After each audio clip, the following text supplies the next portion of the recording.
దేశంలో జరగబోయే పార్లమెంట్ ఎన్నికలు ఛత్రపతి శివాజీ, ఔరంగజేబుకు మధ్యనే ఎన్నికలు జరుగుతాయని నిజామాబాద్ పార్లమెంట్ సభ్యులు ధర్మపురి అరవింద్ స్పష్టం చేశారు. నిజామాబాద్ జిల్లా ఎడపల్లి మండల కేంద్రంలో ఏర్పాటు చేసిన హిందూ సామ్రాట్ శ్రీ ఛత్రపతి శివాజీ మహారాజ్ తెలంగాణలోని మొట్టమొదటి రాతి విగ్రహాన్ని సోమవారం రాత్రి ఎంపీ అరవింద్ ఆవిష్కరించారు. అనంతరం వారు మాట్లాడుతూ దాదాపు 400 ఏళ్ల క్రితం జన్మించిన శివాజీ మహారాజ్ నేడు దేశంలో ఏ రాజుకు లేని విగ్రహాలు ఉన్నాయని, నాటి పాలకులు స్వాతంత్రానంతరం అఖండ భారతాన్ని విభజించి వాటిని ఇస్లామిక్ దేశాలుగా ప్రకటించి మిగిలిన దానిని హిందూ దేశంగా మార్చాక హిందువులకు, దేశానికి, సనాతన ధర్మానికి అన్యాయం చేశారని, ఇప్పుడు మనం హిందువులుగా జీవిస్తున్నామంటే మరో శివాజీ సర్దార్ వల్లభాయ్ పటేల్ అని, దేశంలో ఉన్న హిందువుల కోసం CAA, NRCలను అమలు చేయడం జరిగిందని, ఈ చట్టాలు వస్తే బంగ్లాదేశ్ నుంచి వచ్చిన రోహింగ్యాలను వెళ్లగొడతారనే భయంతో అడ్డుపడుతున్నారని, భారత రాజ్యాంగంలో ఉన్న యూనిఫామ్ సివిల్ కోడ్ ను మరుగున పెట్టిన గత పాలకులదని, ఇవి అమలు కావాలంటే అభినవ శివాజీ మోదీ అవసరం ఉందన్నారు. ఈ కార్యక్రమంలో శివాజీ విగ్రహదాత సాంబశివరావు సోదరుడు వెంకటేశ్వరరావు, పార్టీ రాష్ట్ర కార్యవర్గ సభ్యులు మేడపట్టి ప్రకాష్ రెడ్డి, RSS ఇందూర్ ప్రముఖ సంచాలక్ గురుచరణ్, శివాజీ విగ్రహ ప్రతిష్టాపన కమిటీ అధ్యక్షులు రామచందర్, జెడ్పీ ఉపాధ్యక్షులు రజిత యాదవ్ తదితరులు పాల్గొన్నారు.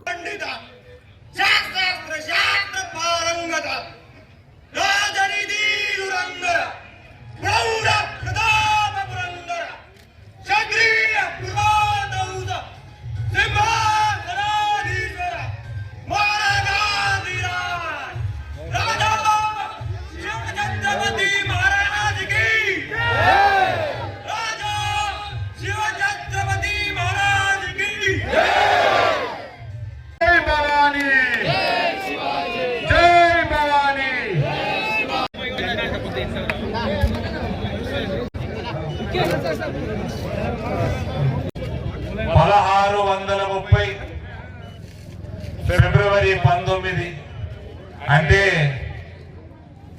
నాటికి దాదాపు 400 సంవత్సరాల క్రితం శివాజీ మహారాజ్ జన్మించడం జరిగింది.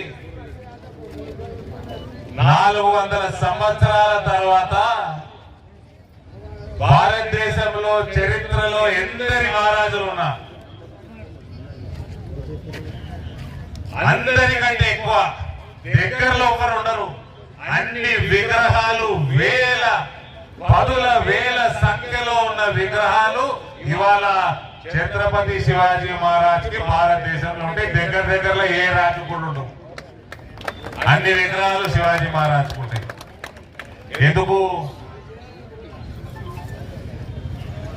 ఇన్ని సంవత్సరాలైనాక ఛత్రపతి మహారాజ్ జయంతిని ప్రతి గ్రామంలో, ప్రతి పట్టణంలో, భారతదేశంలోని ప్రతి రాష్ట్రంలో ఇవాళ ఎంత ఘనంగా జరుపుకుంటున్నారంటే దానికి కూడా కారణాలు ఉన్నాయి. ఆ కారణాలకి మనందరం మాట్లాడుకుందాం. ఇవాళ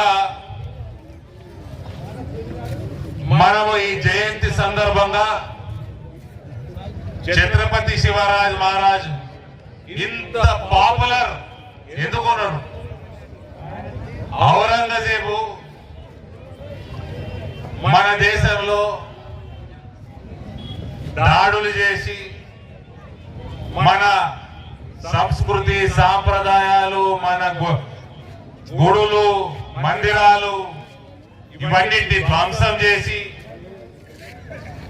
రేపులు, మానభంగాలు, మర్డర్లు, హిందువుల్ని, హిందూ సంస్కృతిని మటుమాయం చేసి భారతదేశాన్ని పూర్తిగా ఒక ఇస్లామిక్ దేశంగా మారుద్దాం అనుకున్న ఔరంగజేబుకి